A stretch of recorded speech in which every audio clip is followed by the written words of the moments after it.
Орой минь үзэгчдээ цензургүй яриа нэвтрүүлгийн энэ удаагийн дугаар эхлэхэд бэлэн боллоо. За манай өнөөдрийн зочноор нэгэн онцлогтой зочин орж байгаа. За энэ хүн бол одоогоор төрийн албан тушаал хашдаг.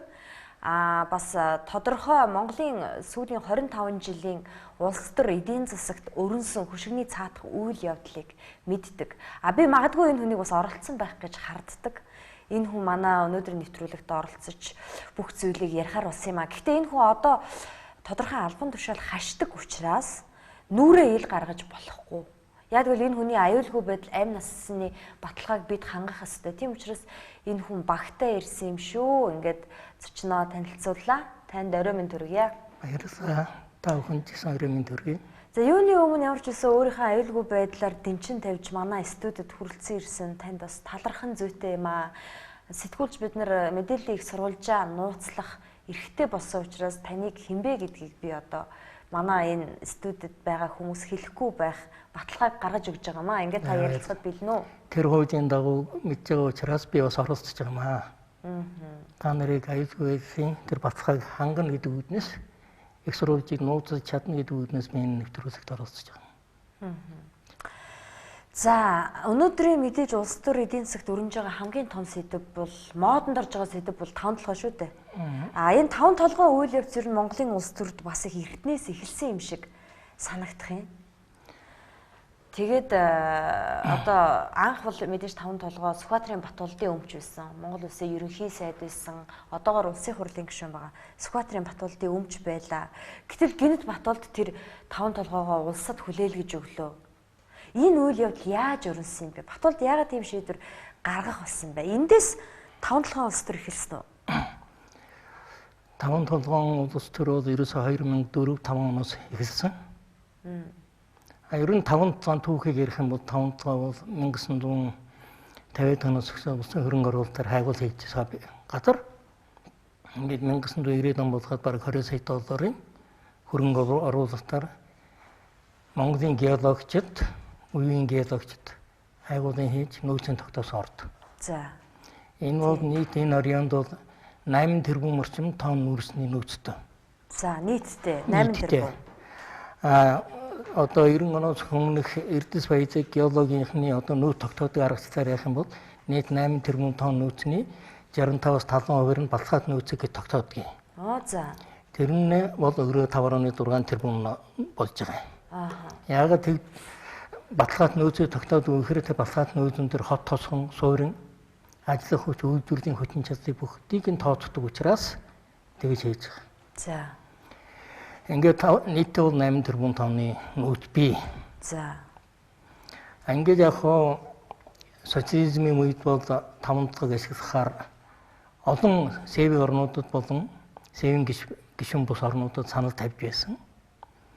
Тэгээ энд бол дэд бүтцийн хөгжиж бус шалтгаанаас болоод ашиглах нийтийн төвөгтэй байсан. Гүр ашиг нь одоо сайн биш. Ингээд явж байгаагаад 90 он болсон. 90 оноос хойш нэг хэсэг геологийн салбар уналтанд орсон. Дараагаар нь бол 90 оны дунд үеэс Монголын ашигт малтмын хууль батлагдаж энэ дагуу Австралийн BHP-тон гэдэг компани оюутлага 5 толгойн лицензийг авсан. Тэгээ буцаагаад манайхад буцаагаад өгсөн. Тэр үед бол Австралийн BHP-тон бол тэр жилдээ бол 7 тэрбум долларын алдагдаж төлөөсөн. За. Тэгэхээр 5 толгойг авсныхаа аваад эзэмсэж явах үед нь. За. Тэр уурхай тэр компани өөрөө 7 тэрбум долларын алдагдаж төлөөсөн. За. Ингээ алдагдаж хүлээсэн учраас Монголын одоо оюутлага 5 толгойн лицензийг эзэмшээд цаашаа ашиглах гэхэд бол өөрсөнд нь одоо итгэл үнэмшил төрөөгүй юм уу? Ер нь илүү төлбөр төлөх шаардлагагүй сангуугаа жоохон хомсон. Энэ үндсэн дээрээс бол буцааж өгсөн юм. Буцааж өгсөн Монголын талд ангид яг 5 толгой оюутлогын лицензийн хэсэг 6 сар 7 сар эзэнгүй байсан. Ингээд энд бол нэг оюутлагын бол гадаадын хайгуулгын одоо фриланд авсан. Нөгөөх нь бол эзэнгүй байжгаад Монголын цэргийн салбарт ажилласан нэг цэргийн одоо дунд тушаалын офицер. За. Авсан байдаг. Та тэр хүний нэрийг хэлж чадах уу? Тэр хүний нэрийг одоо би Батсайхан гэдгсэн санаж байна. За. Батсайхан. За. Тэгээд тэр хүн авч 2-3 жил тэр лицензийг одоо гадаад дотоодын хөрөнгө оруулалт хамтарч ажиллах айсуу зарцах санаатай ингэж явж байгаад тэр үед бол заандаа дэлхийн зах зээл дээр кокс хөрсний үн их өндөрч байгаагүй коксын хэрэгцээч одоо Монголын 5-7 коксын хэрэгцээч одоо дэлхийн зах зээл мэддэггүй байсан шүү дээ. 5-7. Ингэж явж байгаад 2002-3 онд лицензийн төлбөрийг төлж чадаагаад Бацайхан одоо Сүбат дээр очсон байдаг. За. Та бол одоо ингээ бизнесмен хүн бас гадаад одоо харилцаатай том бизнесмен хүн энэ лицензийг одоо ингэж хамтарч эзэмших нэг ашиглах тал дээр одоо хамтрая гэж. Ингээд тохиролцоо хийгээд 80-20 гэдгээр хувааж авсан байдаг. За. 80% Сүбат болд 20% Бацайхан. За. 20% Бацайхан буюу Майнфон. Майнфон гэдэг чинь бид ингэ сайхан. Ингэж явж байгаад бид нэр бол Их сайхан гэж одоогийн нэг сайхан Монгол Улсын сайд. Их сайхан 98 онд ерөнхий сайдыг цогцроод тэр Майнфон гэдэг компани байгуулсан. За. Их сайхан чинь өмнө нь бас Фонсолмагийн Очир батын тамгын газрын дарга байсан.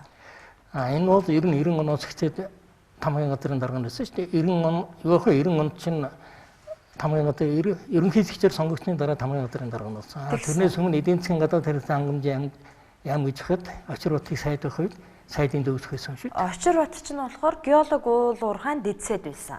Дэд сайд гэдэг бол 68 оны мэрх гэдэг шүү дээ. За. 68 онд нүүрсний салбараас анхны сайд төрж байгаа нь тэр. За. 2-3 жил ерөнхий дэд сайд хийж байгаа дараа нь жинхэнсэн. Зөв. Ингээ үндсэндээ Монголын уул уурхайн сайдаар бол бараг 15-6 жил ажилласан шүү дээ. Уул уурхайн бодлогыг тодорхойлж. Тэр үед Монгол Ардын хувьсгал намын програм гэж яддаг 4-р програм гэж ярьдаг. 1966 онд тогтсон. За. Энэ програмд бол уул уурхай олборлох, боловсруулах салбарыг төрөлөвлөн хөгжүүлнэ гэдэг онцгойсон зааж өгсөн баггүй. За. Энэ үед сайд хийжсэн. Монголын нүүрсний бодлого, эрчим хүчний бодлого, уул уурхайн бодлогыг тодорхойлж ирсэн юм шүү. Тэгэхээр Монголын аль нутаг дэвсгэрт ямар тооны ямар нөөц байгааг мэддэг. Мэднэ. Гарын 10 хуруу шиг мэднэ. 10 хуруу шиг мэднэ. Өөрөө Шарангорын уурхай ерөнхий инженер байсан шүү дээ.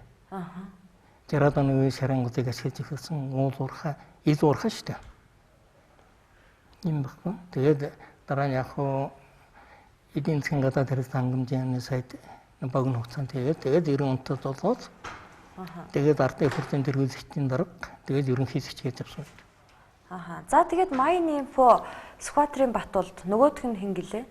Бацайхан гэдэг хүмүүс эзэмшдэг гэж байна. Даваад бол уурхайг ашиглах биш дарах асуудлыг нэгдүгээр тавьсан байна. Дарах. Зарах. За. Тийм. Ингээд маш гадны олон компаниудад санал тавьсан. Ингээд 2004 онд Шинхбааттай холбогдсон. 2004 онд уу? Тий. За. 2004 оноос Шинхбааттай нэлээд эрчимтэй холбогдож ирсэн. Ингээд олон дахин уулзсан. Нэг уулзцахаа тохиролцоо санал бичгийн гар үүснээс дурснаар бол 350 сая доллараар зарахаар санал бичгийн гар үүсэг дурсан байсан. 5 Гар үүсэг нь хэний гар үүсэг ах вэ? Батулдын уу? Энержи ресурс. Энержи ресурс. За. Тэр үед нөгөө энержи ресурсын дарга нь байсан хүмүүсүүд дурсан. Ям санал бичгийн гар үүсэг дураад дараагийн уулзалтаа мөнгө төгрөгөө өгж авалцахаар тохиролцсон байсан. Гэтэл энэ үед бол иргэний хөдөлгөөнүүд гарч ирж оюутлын асуудлыг сүхэд тавьсан. Ягаад гэвэл Мегомбын их хол ерөнхий сайд болонгот оюутлын гэрээг яаралтай батлна гэж мэдгдсэн. Энэ өнгөд иргэний хөдөлгөөнд оюутлын гэрээг президенттэй басуулахыг эсэргүүцэж иргэний хөдөлгөөнүүд удамжин жагссан. Иргэний хөдөлгөөний сценарийг бичсэн хүн хин юм бэ? Хин энийг санаачилж санхүүжүүлж ирсэн? Иргэний хөдөлгөөнийг анх байгуулсан улс төрийн зорилготой байгуулсан. За. Энэ бол Эрдэнэ Эрдэнэбат. Одоо Батсандан Магна нарын хөдөлгөөнийг бий болгосон. Санхүүжүүлжсэн үү? Санхүүжүүлжсэн. За, Эрдэнэбатад ямар ашиг байгаа юм? Эрдэнэбат 2005 онд ерөнхийлөгчийн сонгуульд өрсөлдөх сонирхолтой байсан. Өрсөлдсөн. Тийм, өрсөлдсөн. Тийм учраас өөрийнхөө гол өрсөлдөгч болох инхээрийн эсрэг иргэний хөдөлгөөнийг гаргаж тавьсан. Иргэний хөдөлгөөн чинь нэрээ гарч ирэнгуутаа инхээрийг улсын мөрдөн байцаах газарт шалгуулахаар өгсөн шүү дээ. та нар санаж байгаа одоо баримттай бичлэгч байх ёстой. Зөвхөн их хурлын даргын суудаг өрөөний харалдаад иргэний хөдөлгөөнөд тусаж пошиг нүдэд помидор шийдчихсэн шүү дээ. Тийм. Тэгэхээр санхүүжүүлэх зохион байгуулагч нь Эрдэнэ Эрдэнэт. Эрдэнэ Эрдэнэт гэсэн. 2005 онд ч ерөнхийлөгчийн сонгуульд 4 нэр дэвшигчтэй болсон шүү дээ. дээ. Эвслээ задлцсан байсан те. Их хороо авчин эвсэл задарсан шүү дээ. Яагаад 4 нэр дэвшигч болсон бэ гэхээр зэрэг энэ эртнээс тоглосон тоглоом. Яагаад гэвэл энэ хоёр Эрдэнэтийг эвслээ задлчаад ороод орж ир. Тэгээ ерөнхий сайдаа авах гэж хэлсэн байдаг. Энэ хоёроо? Тий. Тэгэхээр Эрдэнэт бол ерөнхий сайд энэ адны тушаалыг явахын тулд инх сайхан төрөйг эвслээ задлж орж ирээд одоо ерөнхий сайдаа тэгсэн чинь ерөнхий сайд нь илбэгдэрж болсон биз дээ. Тэр үеч яг илбэгдэрж байсан. Ерөнхий сайдаа авъя гэдээ ороод ирэх нь ерөнхийлөгчийн сонгуул өнгөрчөж засаг төр тогтвортой байх хэрэгтэй. Тийм учраас хүлээжээгээд ингээд хожигдсан байхгүй. Одоо залуучуудын ярьдаг. Эвсэл задлахад тэр 4 нэр дэвших шаардлагатай болчихгүй. Хоёр эвсэл зээсэн бол ганц нэр. Санал хувааж байна тий. Тий, санал хувааж байна. Энэ хоёрын зохион байгуулсан ажиллагаа байх нь уу?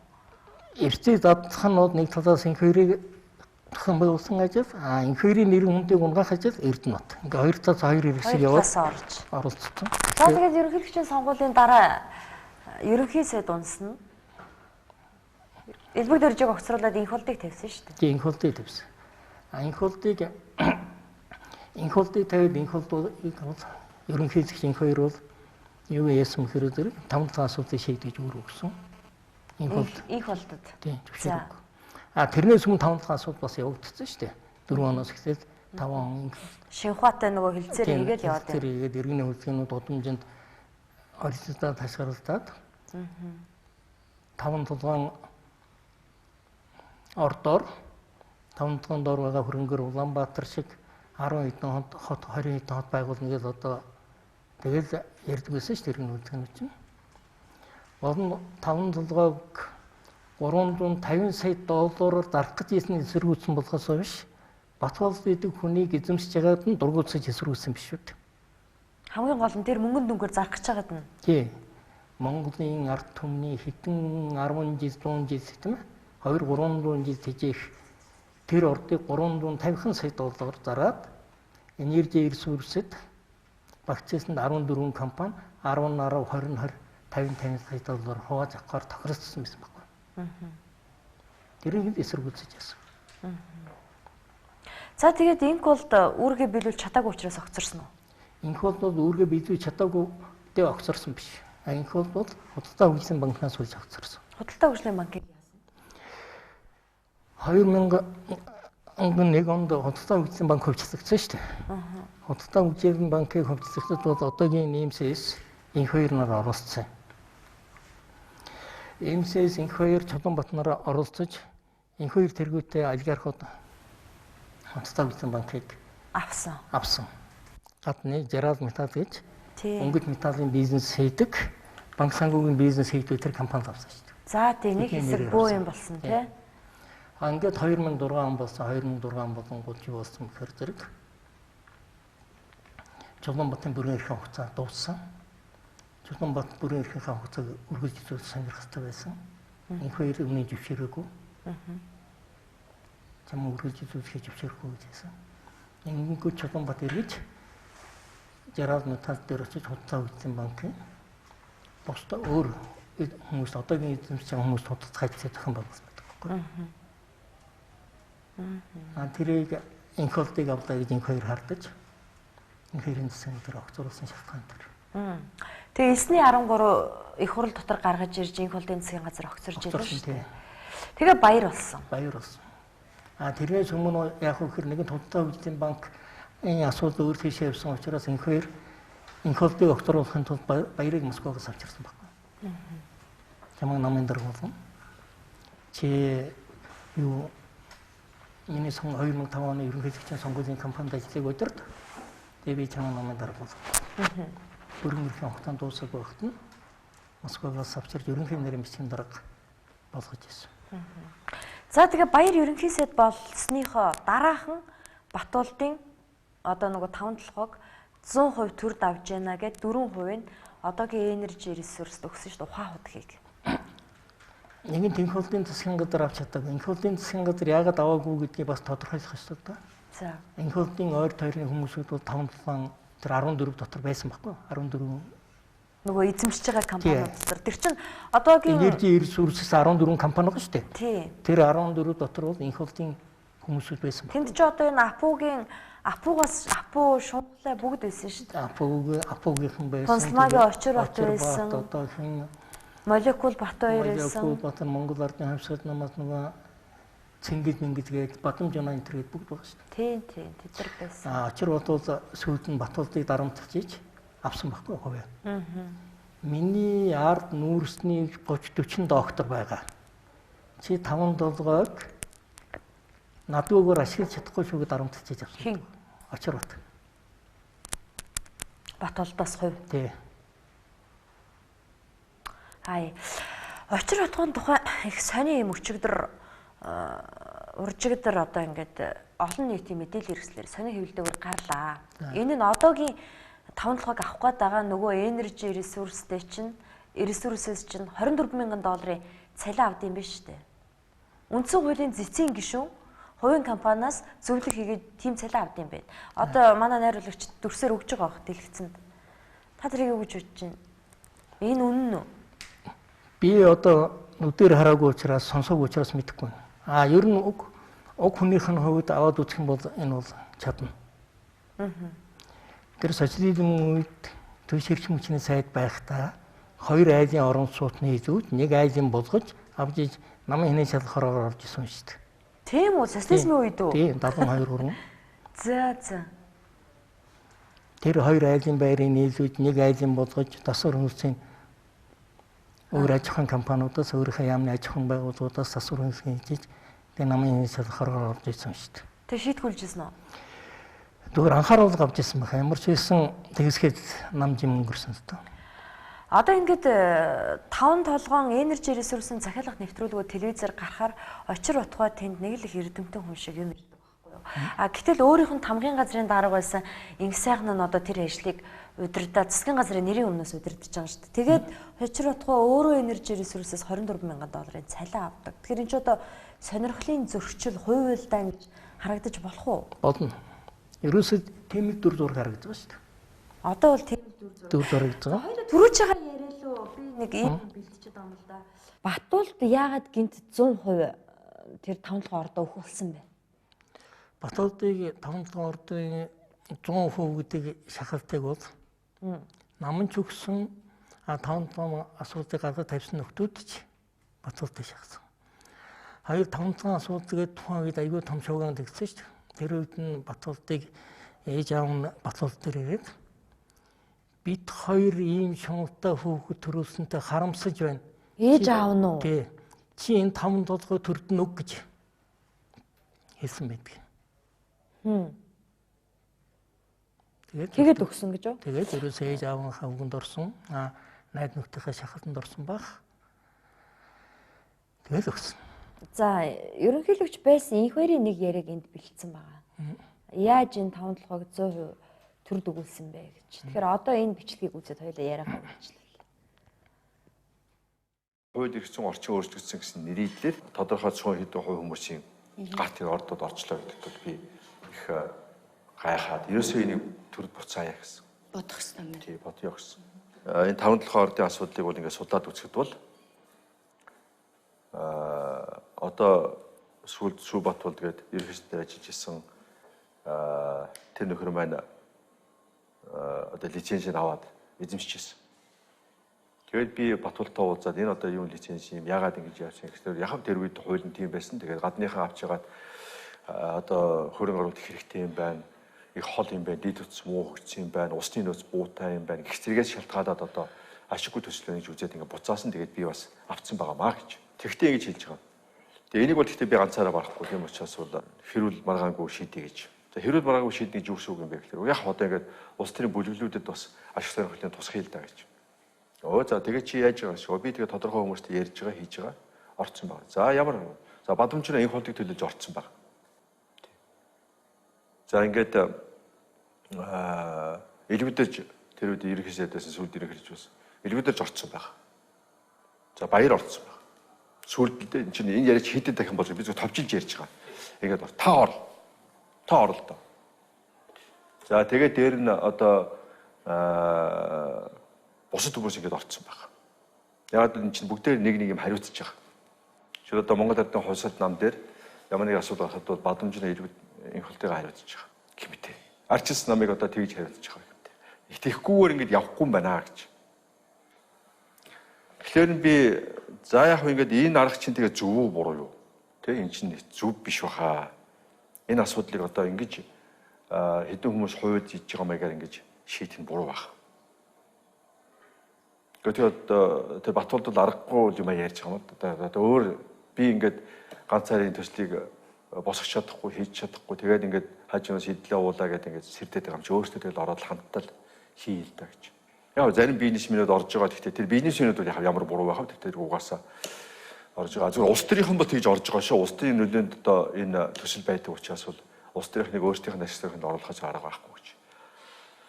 Тэгээ би хэлсэн. За би орохгүй. Тэгээ би орохгүй. Чи тэрэн дээр бол санаа битээ зөв. Би надад ямар сонирхол алга. Би өөр маягаар амьдарч болно. Чи ч гэсэн өөр маягаар амьдарч болно шүү дээ. Сая чиний нэр хэлдэг хүмүүс ч гэсэн өөр маягаар амьдарч болно. Тэгээ одоо бүгдээрээ ийм том орд дээр ийм шуналхаа сэтгэл гаргаж болохгүй.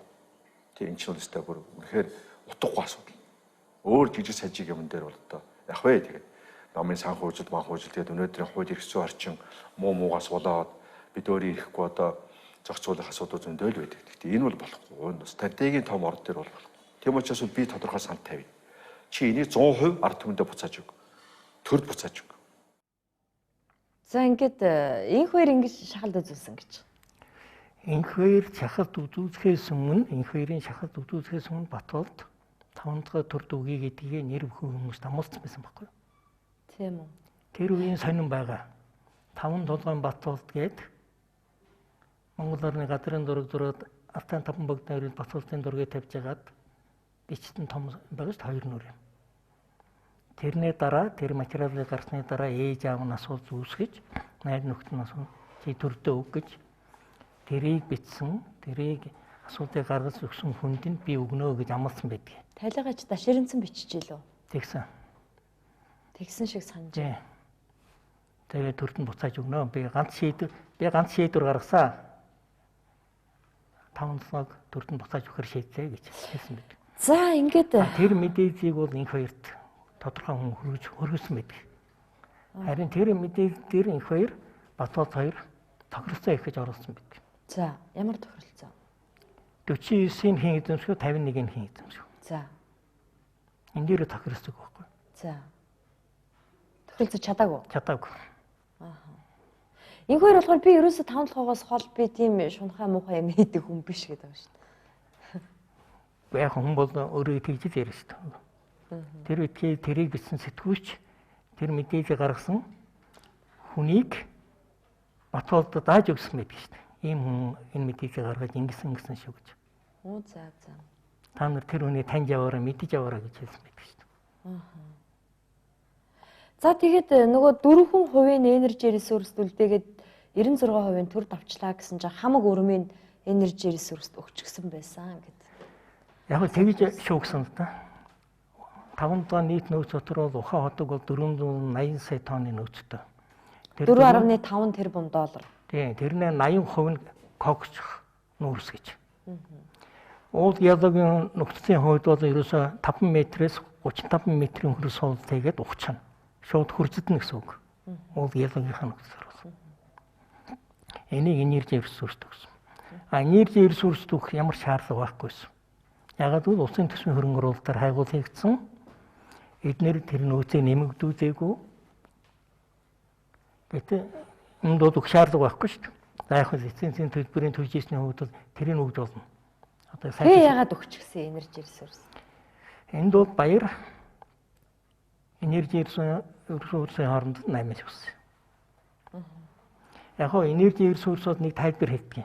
Бид 5.6 тэрбум тонн өрсний нөөцтэй ордыг нэмэлт хайгуул хийгээд 8 тэрбум болсон гэж. Эдний өрөм тавиг 8 тэрбум болгоогүй. Тэртээ дөнгөж социализм үед тэр орионд 8 тэрбум тонн өрсний нөөц байна гэдгийг тогтоосон байсан. Харин эднэр бол юуны геологийн архивээс тэр үеийн юуг авчираад хайгуулын тайланг авчираад барууны аргачлалаар тооцоо хийсэн гэдэг. Тэгээд тооцоо хийгээд яг мөн 8 тэрбум зарсан.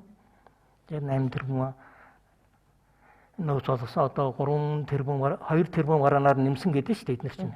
Тэрнийхээ оронд ухаан удгийг аваад гэдэг.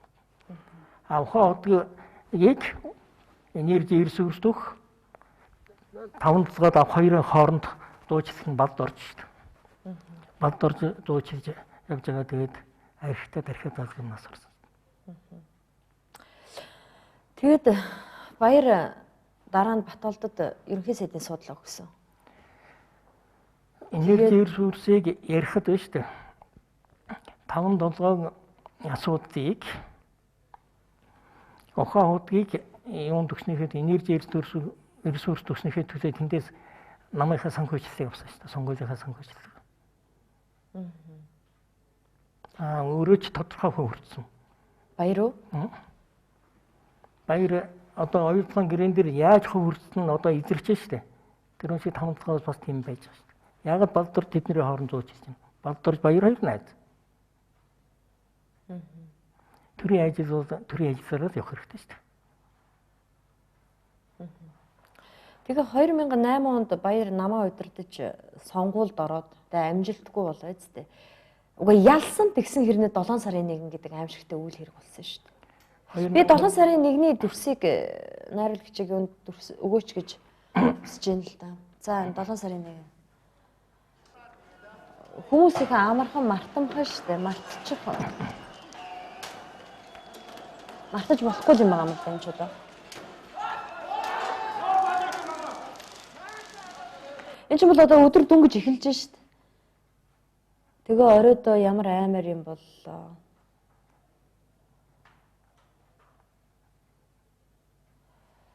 Та энэ үед бол та байсан уу Улаанбаатар? Байгаагүй юу? Энэ бол үнэхээр амар юм болсон шүү дээ. 4 хүний амь насыг бүрлгээд маш олон залуучууд шоронд орсон амар юм болсон шүү дээ. Санчаа энэ ч бараг 200-300-аад хүн шоронд орсон. 4 хүний амь насыг бүрлгэсэн. Монголд хэсэгт намын дээр тэр чигээр шатаад одоо сайхан ордон болж тээ.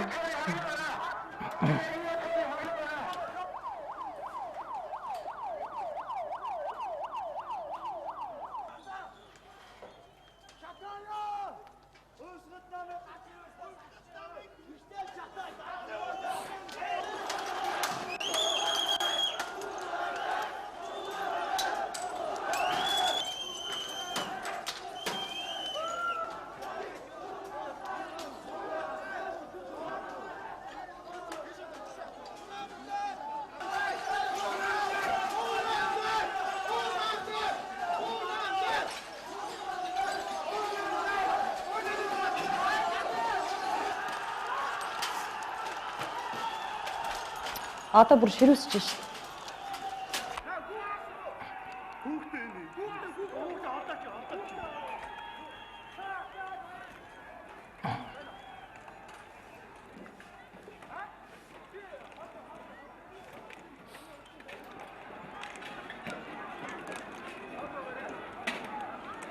Энэ их сонио. Ингээд цагдаагийнхын байлдад тоглоод байгаа юм шиг байдэ.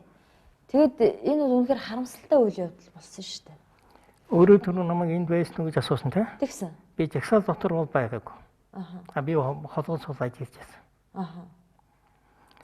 Анх жагсагт Монгол Ардын хувьсгал намын баяр руу ирсэн магнат төргөлтэй. Талбай дээрээс. Тэгээд ирээд шаарлага хөргүүлсэн. Жагсагчид Монгол Ардын хувьсгал намын баярын үүдэнд ирээд осонгууд ордныг хамгаалж Монгол Ардын намын хувьсгал намын баярыг хамгаалсан үүднийг хамгаалсан зохицсон нөхдүүдээс анх тэднэр жагсагчдын өдөө чулуу шийдсэн шүү дээ. Цагдаа нараас уу? Тий, цагдаа нараас хэрэг чулуу шийдсэн. Тэр бичлэг дүрс өрөөсө гарч ирэхгүй байх шүү дээ. Тийм. Тэрнээс хойш ажиглаад тэгтэл нөгөө жагсагч нар чинь овоодсон байхгүй. Нэгдүгээрт. Хоёрдугаар та нарын энэ бичлэг дээр харагдаж байгаа үстэй. Тэр цагдаа нар зүгээр бага дээр нь тий хамгаалсан мас хийчихэд ингээд тогсоод байна шүү дээ. Тэгдий. Тэгээ буцаж зүгтаажгүйгээл. Дээр нь нэг ухас ихэр нөгөө загсагчсан тухтаагаас урцын цаа тариагаа давхиад байгаа шүү дээ. Тэгээд нэг явах явцсангууд эргээд буцаад цагдаа нар нь явчихдаг. Нэг нохоо дайрахар чулуу шичээд нохоо цааш яваад ингээд нэг тэмээд юм болоод байна. Энэ хамгаалалтанд зэсэн цагдаа нар дандаа шинэ цагдаа нар байсан байхгүй. Баяр 2007 оны 11 сард намын дарга болсон тийм үү? Тэгсэн. Намын дарга болохдоо ямар тохиролцоо тулд намын дарга ерөнхий сайдаа салгасан шүү дээ. Тэгсэн. Тэгээд дараа нь буцаагаад авъя Тэгээд гэсэн. намын даргаас суудыг авчингууд та нар хариуцлага өрүүлсэн бол эрх мэдлийн үг гэж тэр дороо эргээд тэгэнгүүт нэг хурдан ерөнхий сайдад нь тушаалсан гэсэн шүү дээ. Тэгсэн. Тэгээ ерөнхий сайд болоод намынхаа хорол дээр юу гэж мэдгдсэн бэлээ? Надад эрх мэдлийг өгөөч. Үгүй эрх мэдл үг гэсэн дээ өгцөн. Өгснөхийн дараахан үг нь Бүрэн өгөөч гэж юу? гүү 2008 оны сонгуульд би намаа ямар ч хамаагүй аргаар ялуулна гэсэн байна. За тий намаа ялуулахыг амласан. Тий амласан. Намаа ялуулахын тулд баяр бүхэн үйл ажиллагааг эртнээ төлөвлөсөн байна. 7 сарын 1-нд төлөвлөсөн гэж юу? Үндсэндээ барыг тэгж хэлж болно. Яг л 2 сард Монгол Ардын хувьсгалд нам үүнээс хойш хандвар санхүүжгүй түрээсээр санхүүж байна. Түрээсээр санхүүжүүлэхийн тулд намынхаа баярыг томсгох шаардлагатай. Энэ баярыг нурааж том байшин барих уу, өөр газар өөр баяр барих уу гэдэг асуулт ярьсан байдаг. Ингээ газар хайсан газар болдоогүй хамгийн ашигтай газар нь энэ байсан. Тэр үедээ 3 янзын дураг дуруулсан. 3 янзын дураг эсхийг гаргуулсан байдаг. 8 оны 2 сард. Тийм 2-3 сард. 2-3 сард нь чинь тэгэл үргэлжлэн явж байгаа шүү дээ. 3 төрлийн дургаас одоогийн соён хэлбэртэй байшингийн дургийг сонгон шалгаруулсан. Энэ бол 10 хэдэн давхар байгаа шүү дээ. Эд 20 хэдэн давхар байшингийн дураг яснаас ариун өндөр байна гэд ингээд багсаад ирсэн. Энэ зураг шалгарсан юм байна. Энэ байр одоо подбол 2 давхар байгаа шүү дээ. 10 давхар тутамд нэг подбол тооцоо идэг. Эсний нормоор барилгын. За. Энэ бол одоо ирээдүйд бол 20 хэдэн давхар байшин болно гэсэн үг. За. Одоо энэ байрны багтаамж хэдв? Хуучин байрнаас 3.5 дахин том. Тэгэхээр төрөөсөө санхүүжих болгонд явж гин үү? Явж байна. 5 сард цагдаа нар бэлтгэсэн байдаг. Цагдаа хүчний байгууллагыг бэлэн байдаг. 8 оны 5 сараас уу? Тийм 5 сараас. 5 сараас эхлээд энэ дөрвүүдийн цагдаа бэлэн байдалд ажиллаж байсан шүү дээ. 5 сараас эхлээд одоо энэ Монгол Ардын хувьсгал намын байрны хамгаалтын цагдаа нарт нь дандаа шинэ цагдаа шүү дээ. Богино курсээр 30 хоногийн юм уу хоногийн курсээр цагдаа болоод тэгээд хамгаалтанд гарч байгаа залуучууд байхгүй. Тийм учраас дадлаг торчдоггүй шүү дээ. Тэр хүмүүс сухтаарн зэрэг буцаад хоошоо явцдаг. Тэр юугаа хамгаалах хэрэгтэй ингээд байгаад ингээд зогсоод идэг. Цагдаа хүн энэ хулгайч яраас хөөсөнд бол барьж ижид дуустдаг үстэй. Хашаар торчлохтаа цагдаа нар бол.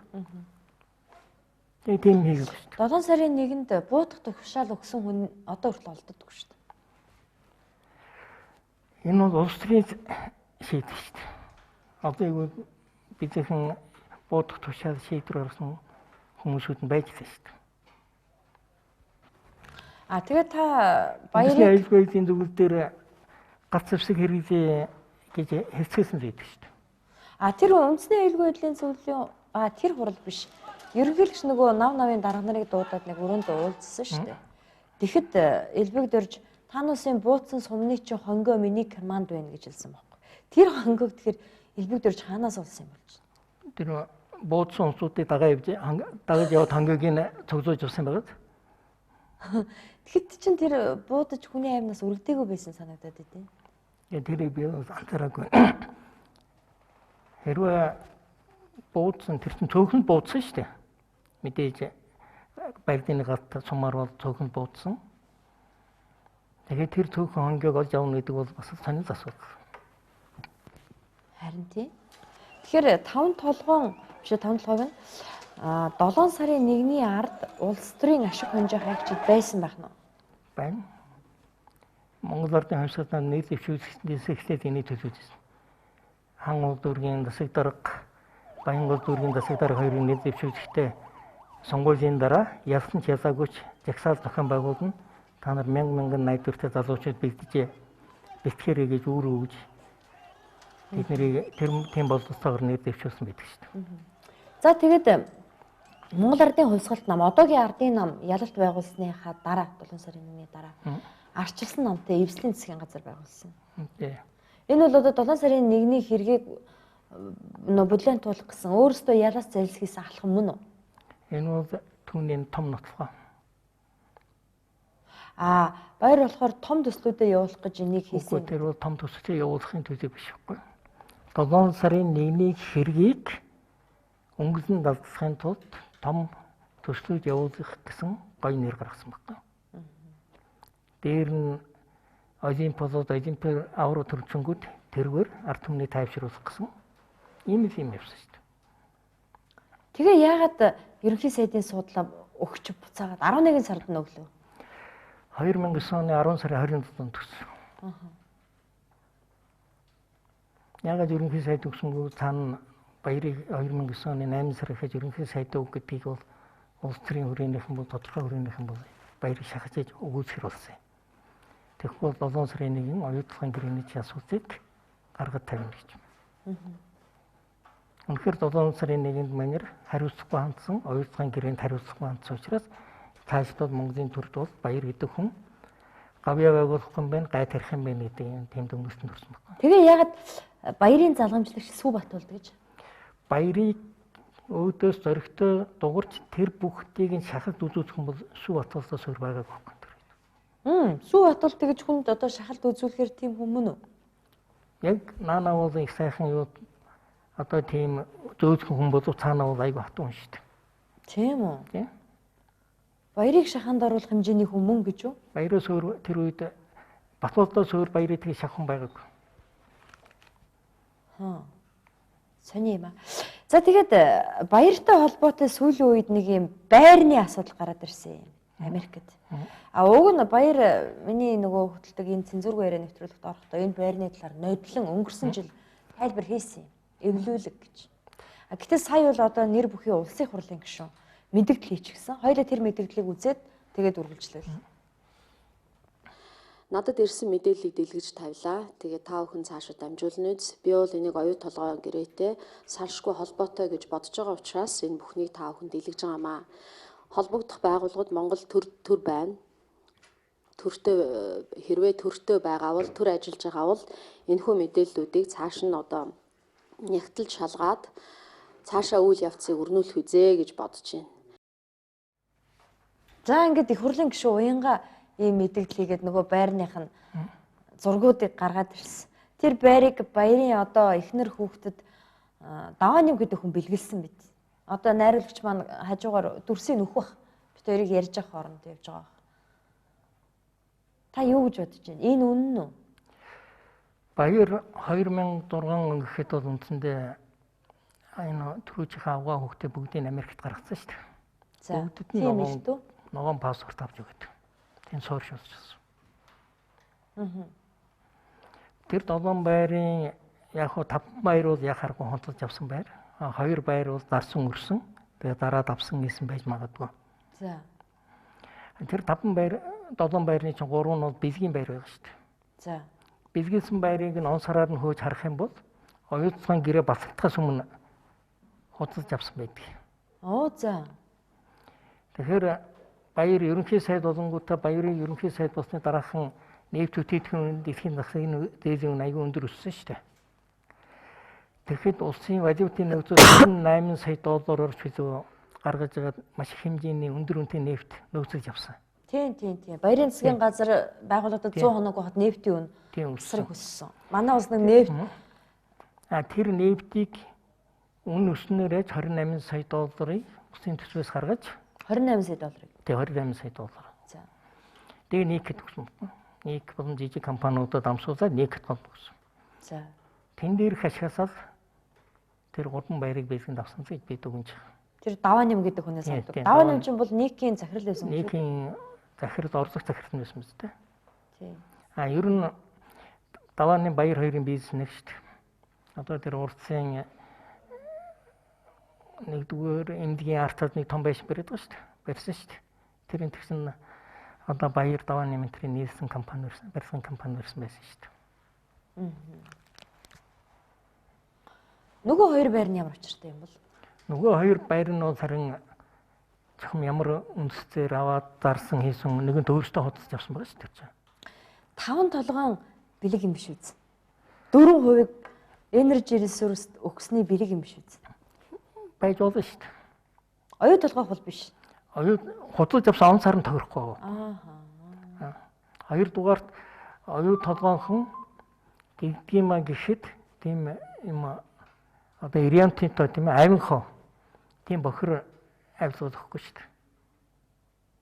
Бохир аргаар. Их боловсон аргаар их боловсон аргаар. Баригдахгүй аргаар үгүй шүү дээ. Ер нь дэлхийн олон улсын авилгын бизнесийн юм чинь бол баригдахгүй аргаар үүдэг механизмууд нь байна л да. Энэ бол арай бохир аргаар өгсөн байхгүй. За. За хоёул нэг хэдэн минутын рекламны дараа эргэж студидтэй холбогдноо.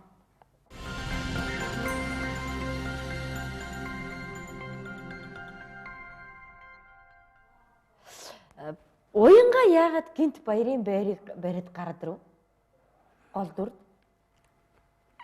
Ерөөсөө энэ уянга гарахаас өмнө энэ 2 жилийн өмнөөс баярын байрнаас бол цахим ертөнцөөр яваад байсан шүү. Явж ирсэн тий. Тэгээд артаас нь бол компаниудын олж чадахгүйсэн.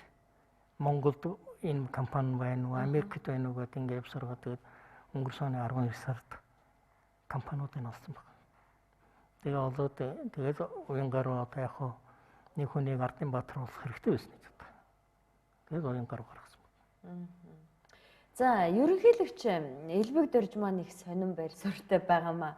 Энэ 5 толгой дээр гайхац. Элбэг Доржтой бас би энэ студиуд суугаад цензургүй яриа нэвтрүүлэгт оролцуулж ирсэн. Гэхдээ Элбэг Доржийн нэг бичлэгийг бас бэлдсэн байгаа. Тэрийг харах уу та? За тэгье. Тэнд очиод үнэхээр улс үндэсний юм ард иргэдийн эрх ашигын үүднээс асуудал шийдэх гээд байна уу? Тэр бодох хэрэгтэй. Яг одоо тэнд хүрээд ирэхээр манайхан чинь нэг зовлон байдаг шүү дээ. Асуудал шийдээд явуулдаг. Шийдээд явуулахаар айгүй бол нэг цөөнх болсон хэсэг нь хойноос нь очиж хэдэн жил майдсаар самардсаар байгаа л унгана. Олонх нь айгүй бол би шийдүүлсэн гэдэг өөр юм нэхэд явна. Тэгэхээр энэ хууль эрх зүйн талын бүх боломжууд нь байж байгаа. Тэгэхээр сүүлд нэг яригдаад байгаа нэг тогтоол байгаа шүү дээ. Ярилцсан дээр ганц үсэд бас дурддагсан. Тэр тогтоолоор бол ер нь харж яхад заавал их хурлаар шийдэхдэггүй бол хууль зөрчих юм шиг харагдаад байл шүү дээ. Одоо ч бид нар морин жил дэвж байгаа тий. Одоо юу илээ морь. Одоо хон жил гарч байна. Хон тэгээд арагшаад бол морь, могоо, луу, туула, бар, үхэр гэдэг. Тэр ч одоо бар жилийн тогтоолын тухай ярьж байна. Бар жил гэдэг чинь хэдэн он бэ? Хоошоо тэгэл бодол та тийм ээ. Бар жил гэхэр ч мөр 2010 он болж байгаа. 2012 он одоо луу жилийн үед бас дахиад тогтоол гарч ирсэн. Хэлэгч ингэж яриад байгаа байхгүй юу? 5 толгойн гэрээг засгийн газар байгуулж байгаа гэрээг их хурлаар оролцуулъя гэдэг санал явж явах үеэр мань хүн ингэж ярьсан. Тэнд авиж чи яах юм? Баахан хүмүүс ардын баатар бол одоо буруу шийдвэл яах вэ? Яриад байгаа байхгүй юу? Оюутан гэрээг болох үед баяр Элбэг Дорж хоёрын хооронд том тохиролцоо явагдсан юм шиг байна. За. Оюутан асуудыг Монгол Ардын нам ба баяр эрх ашиг шингээ гэж. За. 5 толгой дээр ардсан нам ба Элбэг Дорж эрх ашиг шингээ гэж. За. Эхлээд бол гоё ярина ш намынхаа эрх ашиг ярьж байгаа байхгүй. Тэр нам гэдгээр халахвч хийж өөрсдийнхээ эрх ашиг ярьж байгаа байхгүй. За. Өнөөдрийн байдлаас харахад баяр оюутгад эрх ашиг шингээсэн байна уу? Одоо тэр мөнгө төгрөг баяр сав одоо ингээд тийм үү? Хэв мэдээ зэрэг гарч байгаа. 5 цагаан эрх ашиг дээр одоо Элбэг Дорж шингээх асуудал ярьж байгаа байхгүй. Тийм ч учраас Сүү Батбол баярын засгийн газрын тэргүүн шадар сайдаас алтан уяг 5 цагаан асуудал хариуцж байсан шүү дээ. Намынхаа эрх ашиг шингээнэ гэдэг. Тэг чадаагүй байхгүй. Тэрэнд нь ерөнхий сайд Сүү байсан учраас Сүү өөрөө толгойдоо шийдэж чадахгүй. Яг л асуудал шийдэхээр өөрийнх нь нэр холбоотой нөгөө талаас өөрийнх нь бас амбицын тамдлогоо бас өөрийнхөө эрх ашиг шингэх. Санжийн нөгөө тэр үед энержи ресурс угаах өдрийн шав тавина гэдэг нэг юм боллоо шүү дээ. За тэгсэн. Тэгээ алтан уяг очтныг шав тавьчихээс туу цааш хэлсэн болсон шүү дээ. Алтан уяг ихсээд хэв мэдээзэр очихгүй гэж хэлсэн шүү дээ. За. Гэтэл хэдхэн хоногийн дараа очихаар болсон. Энержи ресурс юу гэсэн амлсан гэхээр чиний үед засаг ялж байна. Чиний үед арслан ерөнхий зэгцсэн. Чиний үед арслан нам байртай болох ёстой. Арслан намыг байртай болгохын тулд бид санхүү хөгжүүлнэ. Тэгж амласан баг. Амлж явсан баггүй. Алтууг тэр амлалтын дагуу чи туу цайж хичээд ирээд хэвзийн багварууд юу гэж хийж ирснийг та нар бас мэдчих хэвээр. Санахгүй байна. Юу гэлээ? Манай нам байр барина 25 давхар байшин байна. За нэг тийм зураг мөрөг харуулаад. Зураг харуулаад артыг дэмжих артын процент нэг тоосог авчрахтаа манай нам байртай болчихно гэж. Нэг тоосог авчрахтаа байртай болчихно. Тэгээд яарвчсан тэр хөвзөвчөө нураасан шүү дээ. Тэгсэн. Тэгээд өнөөдөр байхгүй. Байхгүй. Энэ юу хэлж ийм хэрэг энерги ресурс амлалтаа визүүзээгүй учраас алтан уяыг 5-7-ыг хийж өгөх гэсэн байна. Зөв. Тэгээд алтан уягийг шахсан хэлбэгдээр шахаад байсан. Алтан уяг үжиж өгөхгүйсэн. Яг л алтан уяг бас намын ирэх ашиг байна шүү дээ энэ чинь. Намын даргын хувьд бас байртай болгоч. Энерги ресурсын байрных нь асуудлыг шийдэж өгөхгүй байна. Тэгэхээр зөв ерөнхий зэгч бол юу гэдэг нь гэхээр дан давхар дээдний асуудал гаргадаг юм шүү дээ. За. Дан давхар дээдний асуудал ерөөсөө алтан уягийн засгийн газрыг хөлсөхөөс асуудал. Алтан уягийн саяхан нэг яриулсан байсан шүү дээ. Манай засгийн газрыг огцруулах асуудал дан давхар дээднээс эхэлсэн юм аа. Тийм, тэгж хэлсэн. Улс төрийн өндөр албан тушаалтнуудын эрх ашиг зөрчигдсөн учраас тэгсэн юм аа гэдэг ба шүү дээ. Гэсэн хэлээд байгаа шүү дээ. Чи одоо Женко бодлогын эрх ашиг зөрчигдсөн биш юм уу? Биш. Тэнд бол ерөнхий зэгчийг хэлж байгаа. За. Тэгээ одоо ерөнхий зэгчнийг сони мэдээд бас энийг улсын их хурлаар хэлцэх шаардлагагүй. Тий. Моржилийн юм баржил чинь баржилын юм моржил тэрэгс хэсгүү гэдэг. Улсын их хурлын 57 дугаар тогтоол шийдвэр нэг юм байгаа шүү дээ. Тий. Тэрийг хэрэгжүүлэх тухай 268 дугаар тогтоол гэдэг байна. Тэр хэрэггүй гэж. Тэр өнгөрсөн баржил бол өнгөрсөн юм одоо яах гэдэг та нар гэдэг. Шууд хэрэгжүүлэх гэдэг шүү дээ. Засгийн газраар сайхан бэлгийг дарамтчиж өөрийнхөө их ашиг суулгах гэдэг шүү дээ. Алтан хуйгийн засгийн газар тэгвэл 5 толгойг явуулаагүйгийнхэн төлөө огцорч байгаа. Тэгээд алтан хуйг яагаад өөрийнхөө залгамжлагчаар сайхан бэлгийг гаргаад тавьчих вэ? Одоо алтан хуйг сайхан бэлэг хоёрын эрх ашиг зөрчсөн байгаа харагдаад байгаа. Зөрчилдөж байгаа байсан. Зөрчилдөд байна. Сайхан бэлгийг гаргаж ирж байгаа нь нүүр сүлбэр цаашлаад нэг алтан хуйгийн охин өшөө цаашлаад нөгөө зөвлөх энэ бүгдийн тохиролцоогоор сайхан бэлгийг болгосон байна. Хэрвээ сайхан бэлгийг болгохгүй бол тэр бүгдийг чинь барьж шорон тэншүүлсэн тэр тохиролцоо. Тэдний шоронгоо чөлөөлөхийн тулд гинзэмгүй өнгөрөөхийн тулд хийсэн тохиролцоо. Сайхан бэлгийг тавьсан. Тэгэхээр шорон тэн гэдэг чинь авилгатай тэмцэх газрыг ерөнхийлөгч удирдах гэж байна гэсэн үг үү? Авилгатай тэмцэх газрын үндсэндээ ерөнхийлөгч удирдах гэсэн шүү дээ. Ягаад гэвэл тэрний чинь дарга бүх юм ерөнхийлөгч санал болгосноор томилдог шүү дээ. Гэхдээ тэгээд манай энэ илүүгээ ерөнхийлөгч чинь одоо хаашаа жанцын хүн болж хувирчвдаа сүүлийн үед. Нэг л ойлгомжгүй болоо явчлаа. Ялангуяа 5 долоо гаргаж байгаа энэ зан ааш бол нэг л биш ээ. Гэхдээ одоо ямар ч үсэн юм нааштай эргээд их хурлаар хилцэгдэхэр болчлаа тийм үү? Тэгээд их хурл хуулиа гаргасан бол хуулийнхаа дагуу явна шүү дээ. Тэгээд дөржийн хэлдгээр одоо 19 он шийдсэн юм 14 онд хамаагүй гэж хэлээд нь шүү дээ тийм ээ. Харин уг нь боломжгүй юм да. 14 он. Тэгвэл төр гэж байсан хэрэг юу гээ? Тухайн үеийнхэн ерөнхийлөгчөөс өмнөхөө үеэр төрөө явуулж хийж болохоор шүү дээ. Төрийн халахын шин чанар тэр юм. Та нар анзаарсан уу сая хэдүүний телевизээр гараад ирсэн танааны явгаар хоцтой хөгжлийн банк 5.5%-ээс гарч шүү дээ. За тийм. Нэгэнт алтан хуйгийн засгийн газар огцроод сайхан бэлгийн засгийн газар тавигдсангууд ерөөсөө 5-7 их хурлаар орохгүйгээр засгийн газараар шийдээ явчих болох юм байна гэж яарвчсан 5.5% хоцтой хөгжлийн банкн дээр авчих шүү дээ. Илбэгдэрж үү? Энийг би бол илбэгдэрж хийж харж байна. Би яг тэр асуултыг асуусан ерөнхийлөгчөөс биш. Үгүй гэсэн. Бизгээ энэ миний бизэг мөнгө чинь би хариулах уу? Хэлэхгүй л байх л да. Гэхдээ би бол амнаас нь сонссон шүү. Хулгай хийсэн юм аа би хулгай хийсэн гэж хэлэхгүй юм.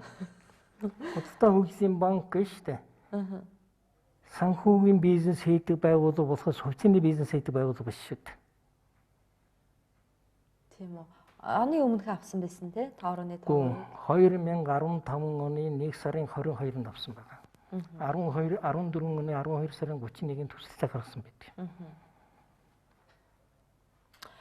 Гэхдээ одоо тэгээд Energy Resource бол одоо Монголын компани мөн биш гэж ингээ маргаа яваад. Нөгөөдөл чинь болохоор бид нар Монголын компани бид нар аваад ашиглаж чаднаа. Бидэрт ариун их дуршлаг байна гэдэг. Монголын компани гэдэг нь юугаар нотолж байгаа юм? Тэрний дотор хувьцаа эзэмшигчдийн захирал зүйн зөвлөлд нь хят хүмүүс байж юм шүү дээ. Дээр нь тэгээд Монголын үндэсний компани гэхээр зэрэг манад бүртгэл байхгүй байгаа шүү дээ. MMS тэр Камины арал дээр чөлөө бүрсгэх компаниас шүү дээ. Тийм л байгаад байгаа л да. Тэгээд төр 51% Energy Resource MMS төрийн компани биш шүү дээ. Тэнд эзэмшиж байгаа Очир Батанч гэдэг юм уу, Туяанч гэдэг юм уу, өөр эзэмшиж байгаа 3-4% дарагтад нөгөөх нь 49% болж байгаа байхгүй. Төрөөс ямар ч хамааралгүйгээр дарах эрх нь байгаа шүү дээ нэг товын өмч учраас. Тэгэхээр 51% нь Монголын компани гэж яриад байгаа боловч төрийн компани биш байхгүй.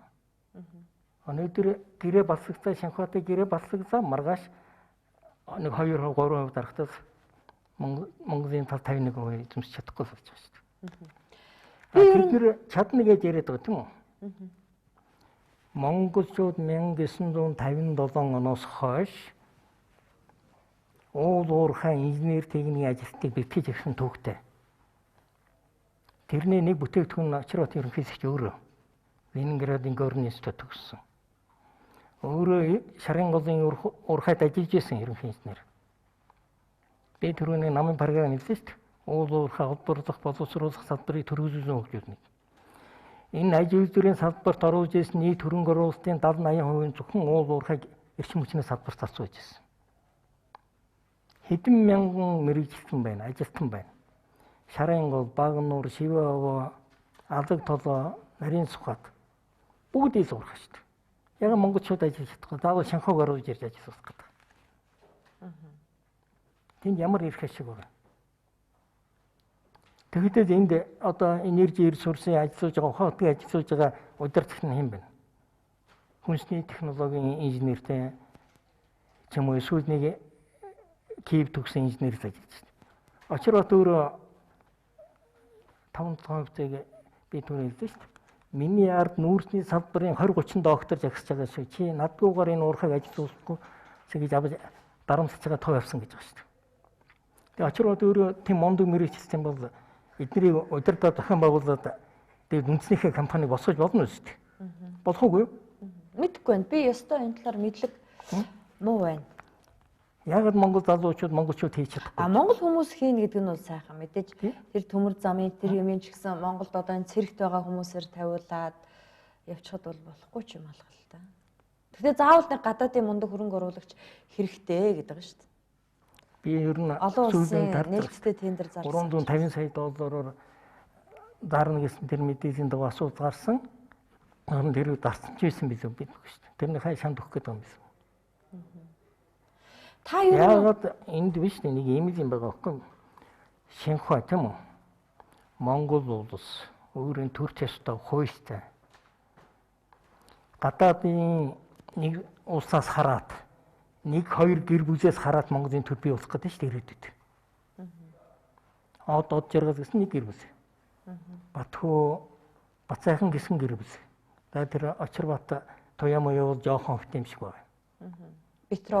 Петровсын оюун гэрэл. Оюун гэрэл. Танахаа яваад өстэй 20 гэр бүл. 20 гэр бүлээс 2-3 гэр бүл байхгүй. 20 биш үү? Биш, 20 хүрэхгүй 2-3 гэр бүл. Эднэр чинь ирээдүйд Монголын төрийг гартаа атгах гэдэг шүү дээ. Дээр нэг улс байна таанаас хятад гэдэг. Геополитикийн хувьд. Би нэг юм хэлчихье. Бээжингийн цэргийн тойрог гэж байгаа. За. Би их олон тойрогтой юм билээ. Хятадын харин. Бээжингийн цэргийн тойрог. Бээжингийн цэргийн тойрогт бол оюутлага 5 тулгаан таад богт өөр хөх хот өөр монголчууд ингээ хамаардаг.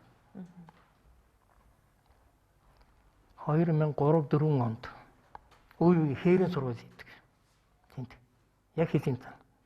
Энд ямар зорилготой хээрэн оюутлага 5 тулгаад терроризм халдаа терроризмоос чөлөөлөх чөлөөж гээд оюутгаа тавтахад чөлөөж терроризмоос чөлөөж авч байгаа хийгэн сурвал хийж штэ. Энэ юу хэлж ийм юм бас. Би нэг юм ойлголоо сая. Тантай ингээ яриа суугаад ялангуяа 5 толгой дээр та их ач холбогдол өгөөд байна л да. Ер нь энэ манай нэвтрүүлэгт орох болсон шалтгаан чинь энэ 5 толгойн асуудлыг хурцтаад ирэхээр та ер нь орчих гэж бодсон уу? Тэгсэн. Та ер нь энэ чиглэлээр ингээд судалгаа хийгээд, ажиллаа хийгээд материал цуглуулад явхад та хэдэн жилийг зарцуулсан? Энэ ихэд миний сүүлийн 20 жилийн сая. 20 жилийнх л үү? Одоо та ажиллаа хийж байгаа шүү дээ хамгийн аюултай. Хэрвээ та ингээд нүрээ багаа тайлаад, нүрээ гаргаад ярил таны амь нас аюулгүй байдал нөлөөлөх үү? Нөлөөлнө. 5 толгойн асуудлаас бол энэ бүгдийг хэлэх юм бол нөлөөлнө. А 5 толгой биш ч байсан нөлөөлөх үү? Нөлөөлнө. Би тэгэхээр үзэгчдэд нөгөө хандаж хэлэх хэрэгтэй. Энэ хүн тийм тусгай ажил хийдэг хүн байгаа юм. Тийм учраас бас харуулж болохгүй их олон шалтгаан байна л да. За тэгээд Монгол Улсын 3 дахь ерөнхийлөгч Инхбаяр гэж хүн байгаад байна. За энэ хүнийг авилгач гээд шоронд хийгээд ялын тогтоол уншчихсан. Дараа нь ерөнхийлөгч элбэг дөрж өршөөчихсөн. Тэгээ хоёлаа нэг дүрсүгэй. Үзэгчтэй иргэн сануулах үүднээс. Тэгээд ярилцаад явъя да.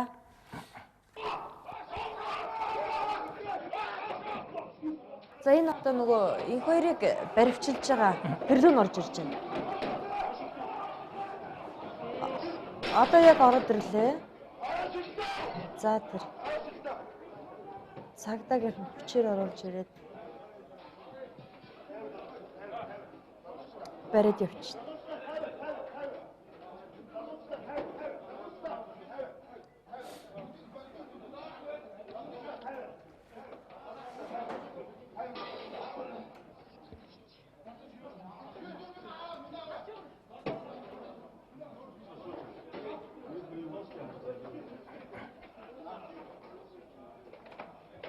За энэ бол одоо нөгөө та энийг үзчихсэн баг тий? Тийм телевизээр юугаар бол тий? Тэгэхээр за одоо ингээд яг нөгөө өглөө нь баримтлаад авах. 12 оны 4 сарын 13 гэж байна шүү.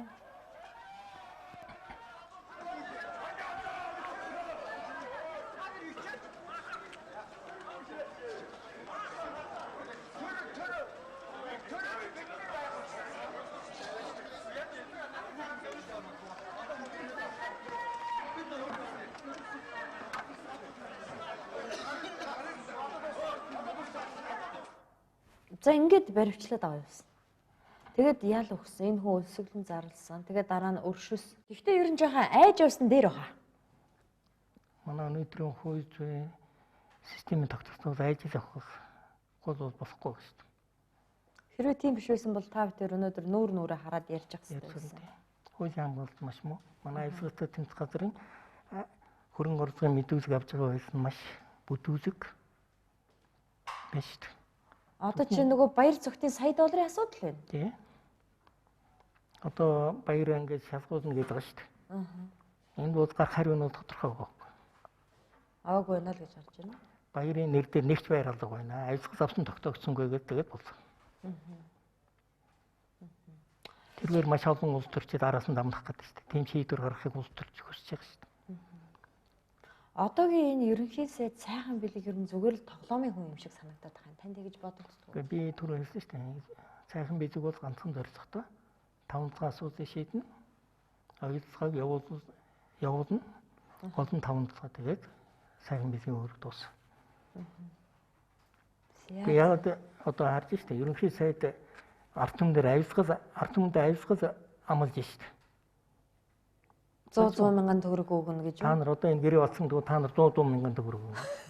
Чи айлсгал мөн биш үү? Ард түмнийг айлсгах гэж шүү дээ. Тэр ч жоохон тийм хүн л болсон шүү нэрээ. Тийм үг хэлсэн шүү. Би уулын танаад энд орохдоо 5 цагийг нийлээ ярих гэж орсон байхгүй. Тэгээд жоохон сэтгүүлсэн ингээ хадаагаа явчихсан. Яг нэгэн тийм энэ талын асар их мэдээлэлтэй хүн ирж байгаа болохоор би бас бүх үйл явдлуудыг ингээд яриад явсан зүг байхаа гэж бодож байна. Гэтэ 5 толгойн тухайд хоёулаа хангалттай ярьлаа. За тэгэхээр та бүдэрийн яриа бол ингээд 5 толгой тойроод. Тий. Би чамд нэг схем зурж үзүүлэх үү? Одоо юу? Тий. За. Чи цаасаа балаа өгч. За. Цаас авах юм уу та? Цаас авах. За ингээд бид энд 2 цаас өгье. За. Москвагийн олон улсын харилцааны сургууль гэдэг байгаа шүү дээ. Эло гарч ийн үү? Гарахгүй байна. За.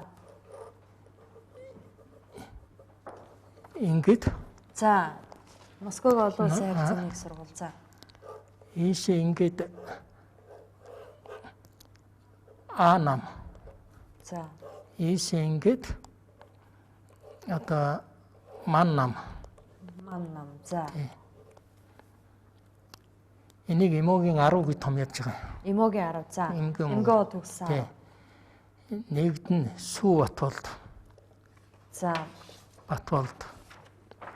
Хоёрд нь Цэ Мөнх хоригл. Мөнх хоригл. Гуравт нь Ёо Отхон баяр. Отхон баяр. Дөрөвд нь Дэ Зоригт. За. Тавд нь Цогтбаатар. Одоо сайд байгаа. Сайд байгаа. За. Энд нь П цагаан. Одоо ерөнхийлөгчийн 5-ын Тамгын газрын газрын дарга. За. Нэгд нь хоёрд нь Пүрэв сүрэн.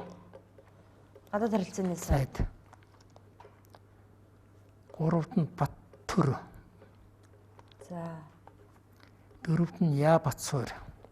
Эрдэнэс 5 толгойн захирал. Тий. Сая шоронд ордог. Тэгээд тавд нь ингээд байгаа. За. Ингээд 5 5 ингээд 10. За. Юм уу. Энэ нэг нь би санаанд орж ирэхгүй юм да. За. Эд өнөөдөр Монголын улс төрийн шийдвэр гаргах төвшөнд ажиллаж байгаа хүмүүс гэдэг. За. Тэгээ эд ямар шийдвэр гаргана ярьж байгаа тэрэн засгийн газрын тогтоол болж байгаа. Энийг хэн үдирдтэй? Энийг од удирж байгаа. Од жаргал яах? Тий, МСС. За. МСС од тэгээд од бүгдийг зогсуулж штэ бизнесийн. Оо за. Бүх бизнес нь одоо МСС дээр байдаг. МСС дээр тэгээд эднэр улс төрийн шийдвэр гаргах төвшөнд. Та нэг ингээ камерт харуул да манай камер. Тийш нь харуулад тийш нь. За л би бас харууллаа. Ингийн мо 10 гээд. За энэ хүмүүсийн тэгэхээр бүх хувьцаа, бизнес бүх юм энд байна гэсэн үг. Бүх юм энд бизнес эдийн засгийн эрх баталгааны энд байж байгаа. Аль нь ч ялсан адилхан юм биш. Адин засаг өрсөн эднэрсэн юу байхгүй. Ялгаа байхгүй. Тийм учраас би эст өгж болохгүй гэдэг нь энэ байхгүй. Орой шефт, орой квилер Америкийн төх. Эдийн засаг улс төрт 19-20 дугаар зуунд ямар хүч хэрэг байсан. Юу дуртайгаа хийж өгч байсан. 2010 онд анхны юу явагдсан шүү дээ. Тендер. Ингээд Солонгос, Япон, Америкийн PPID маш олон компаниуд энд оролцсон. Тэгэд нэг юм хийж байгаа. Засгийн газартаа ярьснаас МСС-тэй ярьсан амар юм байна гэж. МСС-ийн офис яригсан яриа маргааш нь засгийн газрын тогтоол болж гардаг юм байна танаа засгийн газар гэж. Хаана тэгж байна? Америк, Япон, Солонгосын нөхдөд тэгж хэлж байсан. МСС-ийн офис яригсан яриа маргааш нь дараагийн засгийн газрын хурлаар шийдвэр болж гарч байна. Тийм учраас бид засгийн газартаа яриад хэрэггүй юм байна. МСС-тэй ирсэн амар юм байна гэж тэгж ярьж гайхажсэн. За хоёрдугаарт Сумитоми гэдэг одоо яриад нь шүү дээ. 3 дахь зах зээл рүү гаргана гэдэг. За тийм. 5 толгойдоор орж байгаа. Сумитоми зүгээр нэрээ ашиглаж байгаа. Сумитоми ченж хийх гэж байгаа байхгүй юу? Ягаад гэвэл энэ нүүрсийг аваад Хятадын Бээжингээс урт өмнө талын мужуудад нийлүүл. Тэрнээс Япон, Солонгос руу гарахгүй. Та яаж мэдэж байна? Би өөрөө 2010 үед энэ Сумитомын тендерийн чинь компаниудаа үйл ажиллагаа бас тодорхой хэмжээгээр төрөл ажиллагааг нь хянаж ирсэн үү? хянах явах судалж ирсэн. Судалж ирсэн үү? Зарим тийм ярилцж ирсэн. Тэгэхээр тэгж ирсэн. 3 дугаарт ийм мэрэгжлийн төр мөн менежер гэдэг. Төр мөн менежер гэдэг нь нөгөө талд нь төрийн мөн менежер гэж хэлээд хувьдаа авах гэсэн тийм л эсрэг садан юм байгаа байхгүй. Өнөөдөр төр мөн менежер гэдэг хэн баталсан? Ямар оноолч нь баталсан? Шинж ухаанаар хэн баталсан юм. Харин хувийн компаниуд модод ирэхээр түр аваад хөв дээр нусгаад буцаагаад өгдөг шүү дээ. Түр хувийн менежер сайн байсан бол ухаан худаг өнөөдөр ашигтай ажиллаж явсан байгаа шүү дээ. Ухаан худгийг МСС бэлгэлсэн шүү дээ. 450 сая тонн үрж. Ухаан худгийн баяжуулах үйлдвэр шүү дээ. Үсрээ 100 сая долларын үйлдвэр байхгүй юу? Тэрийг 350 сая доллараар зарсан гэж яриад байгаа байхгүй юу? Асфальтын замын ч гэсэн сая авсан байх. Тэгээд 250 сая доллар үсрээд 100 сая доллар 250 сая доллар хоогаад ицсэн байхгүй эднэр. Эднэр яаж нэхэр шунд биш шүү дээ. Ухаан худгийг хамгийн сайн нөхцөлтөө когч нь өөртөө ордгийг авсан чинь ашиглаад ирсэн чинь уул геологийн нөхцөл нь жоохон хүндэрсэн байхгүй. Тэрнээс олно. Гэтэл хажуу талд нь 557 хурцдээд нөгөө нүүрс нь 5-7 ухаан худгийнхаас илүү сайн нүүрс гарч ирж байгаа байхгүй когч нүүрс. Тэгэхээр тийш явах гэж байна. Та ер нь ажлын шаардлага эднэрээ энэ од жаргал од эднэртэй уулзчихсан уу? Уулзж байгаагүй. Эднэртэй уулзах шаардлага ч байхгүй. Эд бол ерөөсөө шаардлага гараад яхаа Монгол нормайдны бизнес нь явж явах юм бол яваал энэ. А болохгүй бол эднэр гараад явчихна. Би бол зүгээр хаваад очиж амьдрна гэдэг усууж хаваач очихгүй эднэр өөр газар очино. Эдэнд нэг жоохон их орон гэсэн юм байдг усууд шүү дээ. Одоо энэ 5-7 тендерч яллаа авлаа. Өөрийнхөө алдагттай ухаан худгаа 1.3 тэрбум долларынхаа өрн шахчихад хувьцааны үн жоохон өснө. Тэн дээр дахиад жоохон ашиг хийн. Тэгээ болохоо явуучвал тэр чигээр нь хаяад явах гэж байгаа байхгүй юу? За. За болох уу хоёлаагийн ярьслага ингээд өндөрлөл балаа авчих уу? За энэ цаасаа ингээд авъя. Энийг бол үзэгчдэд үзүүлчихсэн шүү дээ сая. За танд баярлалаа. Та нарт ч гэсэн баярлалаа. За үзэгчдэд цензургүй яриа нэвтрүүлгийн энэ удаагийн зочин бол их сонирхолтой зочин байлаа. Энэ хүн бол бас тусгай албаны ажилтан. Тэгээд одоогоор албан тушаалтай төр албан тушаал хашдаг учраас энэ хүн өөрийнхөө амь нас аюулгүй байдлын үүднээс баг зөөж манад ирж оролцсон. Гэхдээ бид нар энэ хүнийг оролцуулах гэж нэлээд удаан хөөцөлдсөн юм шүү. Сэтгүүлч бид манай энэ студид ажиллаж байгаа ажилтангууд энэ хүний хэн болохыг задруулах эрхгүй хэвлэлийн эрх чөлөөний хуулиараа одоо их сурвалжаа чанал нь нууцлана гэсэн хуулийн дагуу бид энэ нэвтрүүлгийг та бүхэнд хүргэлээ. Та бүхэндээ баярлалаа. Эх 7 хоногийн даваа гарагийн 21 цагтаа эргэ уулзцгаая. Баярлалаа.